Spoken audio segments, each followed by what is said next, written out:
স্বৈরাচার এবং তার দোসররা নানান ষড়যন্ত্রে লিপ্ত। বারবার কথাটি বলছি, আমরা 15ই আগস্ট 21শে আগস্ট না, সারা বছর আমাদের দেশটাকে পাহারা দিতে হবে। যারা দেশ শাসন করেছেন প্রত্যক্ষ বা পরোক্ষভাবে বিভিন্নভাবে নির্যাতন করেছেন,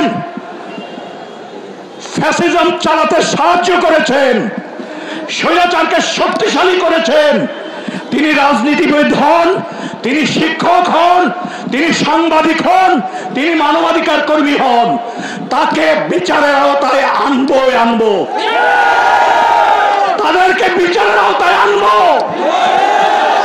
আমাদের মনে রাখতে হবে, প্রতিহিংসা নেওয়া যাবে না, প্রতিহিংসা আমরা নেব না, কিন্তু আমরা বিচার করব,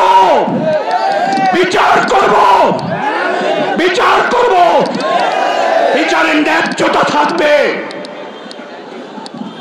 আর আমরা সমগ্র জনগোষ্ঠীকে নিয়ে আমাদেরকে পাহারা দিতে হবে, দেশকে পাহারা দিতে হবে, নিজেকে রক্ষা করতে হবে।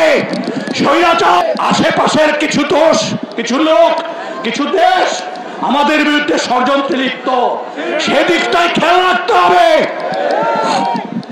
যারা আয়নাঘরের জন্ম দিয়েছেন, সেই সমস্ত অফিসাররা এটিকে সাহায্য করেছেন, মানুষকে তুলে নিয়েছেন, ক্রসফায়ার করে মানুষকে হত্যা করেছেন, গল্প সাজিয়েছেন, আমরা জানি তারা কারা। সেই সময়ের সেই কমান্ডিং অফিসার র্যাবের, সেই সময়ের ডিজিএফ এর ওই অফিসাররা, সেই সময়ের ডিবির অফিসাররা, সেই সময়ের পুলিশের অফিসাররা, যারা যে অবস্থানে ছিলেন তারা প্রতিরোধ করেন নাই।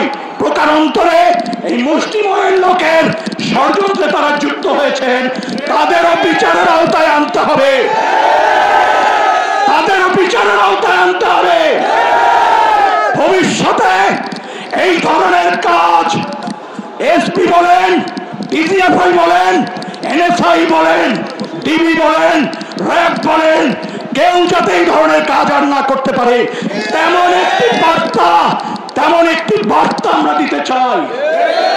এই বার্তাটি দিব, প্রত্যেকটি ঘটনার মামলা করে, প্রত্যেকটি ঘটনার ন্যায্য বিচার করে আমরা এর জবাব দেব।